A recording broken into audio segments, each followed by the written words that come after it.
deuxième journée à Hanoï, on avait prévu de se lever tôt pour aller faire un peu de tai chi. En fait, on a eu un peu de mal à se lever. Mais bon, ce n'est pas grave parce qu'aujourd'hui on a une journée bien chargée. On vous emmène manger et cuisiner vietnamien. Il paraît que c'est l'une des meilleures cuisines au monde. Allez, c'est parti! I've been around the world, seen a lot of things as the earth has twirled. Been amazed and excited, collecting the clues when I was running, trying to fill my own shoes. And now I'm right here, and everything's good, and all the little pieces fit just like they all should. Yeah, life's been going fine, I'd even say it was good today. I wouldn't change a thing if I could. Hey, hey, hey, I'm going up straight to the top, walking out, holding my head up high. Hey, hey, hey, moving on to a brand new place, and now I'm here in the blink of an eye. Hey, hey, hey, you can't stop me now, moving fast, going everywhere I wanted to be.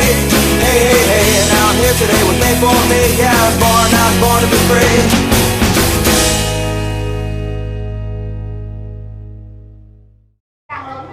Elle, c'est Perfume, parfum en anglais. Mais c'est pas son vrai nom, il est beaucoup plus compliqué. C'est dans sa maison qu'on dort à Hanoï. Tous les matins, elle nous prépare le petit déjeuner traditionnel.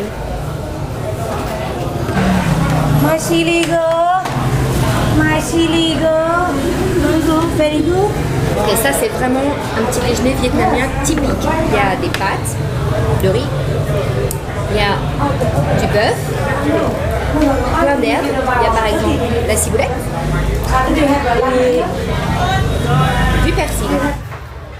Maria, la copine de Perfume, veut nous faire goûter un drogue de fruits. Ça ressemble à un navet, mais en fait, ça a plutôt un goût de pomme. Enfin, quand on ne met pas de sel. Moi, je trouve pas ça très bon. Il n'y a pas assez de sucre. Une petite devinette. Qu'est-ce qui est rouge, ovale, ressemble à une tomate, mais ça n'est pas une tomate.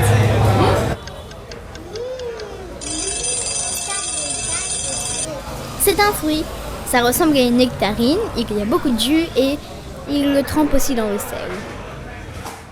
Et c'est pas très bon. Pendant que je dessine, maman, elle répète les noms de fruits en vietnamien. Kudao, Ponia, Kudao, Ponia. Bon, c'est l'heure de quitter Perfume et d'aller rejoindre Li Young. Vous savez, notre petite étudiante. Aujourd'hui, elle nous emmène manger dans un restaurant typique vietnamien.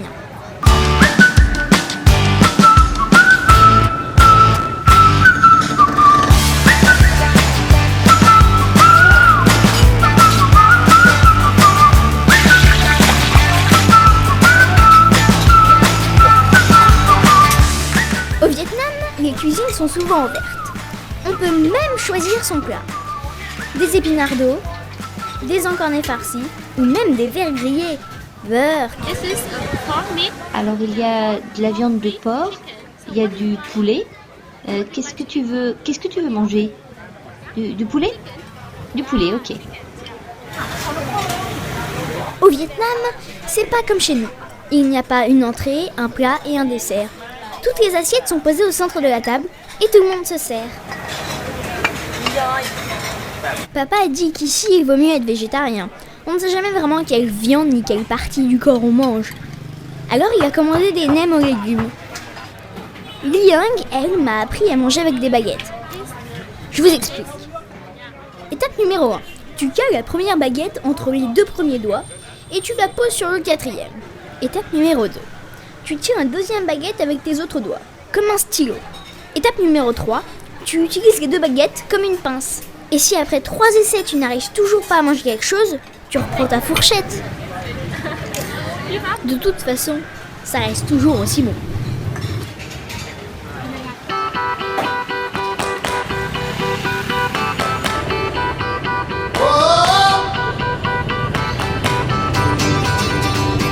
En France, on mange dans des restaurants.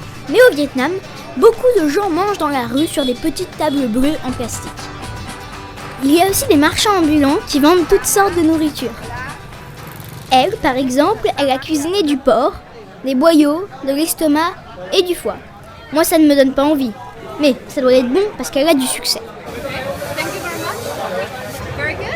C'est bon? Oui, c'est excellent. Ma mère, elle aurait pas dû poser la question. Du coup, elle a dû goûter. It's nice. Yeah, it's very nice. It's nice. Okay.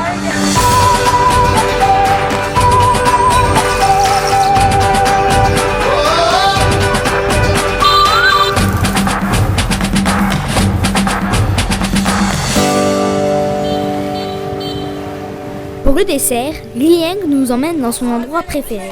Des mangues, du lait concentré sucré. Nous, on aurait bien rajouté un peu de chocolat, mais au Vietnam, c'est difficile d'en trouver. Ça ne fait pas partie de leur culture. Mais au moins, il y a de la glace. Ça, c'est une salade de fruits frais avec de la crème glacée. Et quelques petites friandises en riz gluant sucré qui remplacent les Smarties.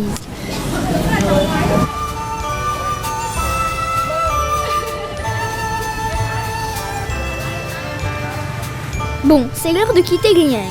Pour nous, l'aventure continue. Après avoir goûté à tout, on va apprendre à cuisiner.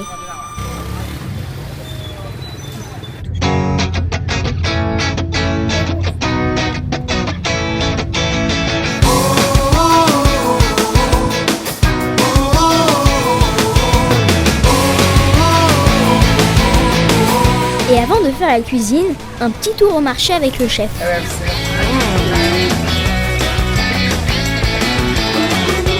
Tiens, il y en a qui font leurs courses à mobilette.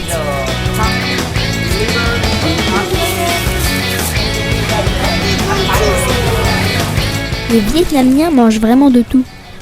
Et quand les crabes et les poissons ne finissent pas dans leur ventre, ils finissent en sauce, dans tous les plats. Les Vietnamiens mangent plein de trucs bizarres, comme par exemple la fleur de bananier.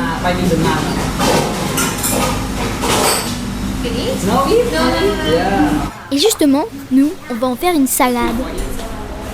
D'abord, couper finement chaque feuille. Pas facile. Ensuite, faire tremper dans une sauce vinaigrée 15 minutes. Et puis, mélanger avec des poivrons, du jus de citron, de la coriandre, du tofu et des cacahuètes pilées. Et voilà! Maintenant, les chefs vont nous apprendre à farcir cette espèce de courgette amère avec des champignons noirs et du tofu. Après, on fera des croquettes de patates douces avec de la coriandre, puis des nems au basilic. Les Vietnamiens utilisent beaucoup d'herbes dans leurs plats.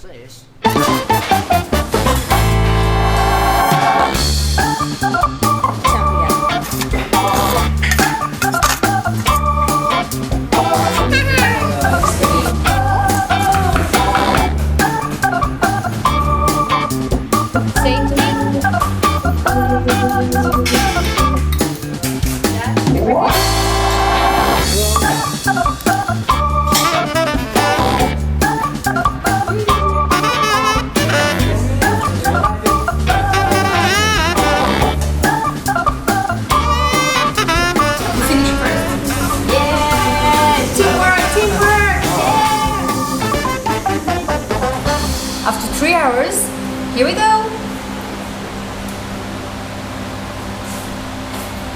Fin d'après-midi, retour chez Perfume. Vous avez vu? J'arrive à utiliser des baguettes maintenant. Allez, un gros câlin et c'est l'heure d'aller au lit. À demain pour de nouvelles aventures.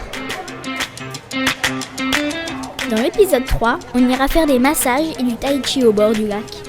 Visiter des palais incroyables. Et pour changer les trottinettes, on prendra un cyclopousse. À bientôt!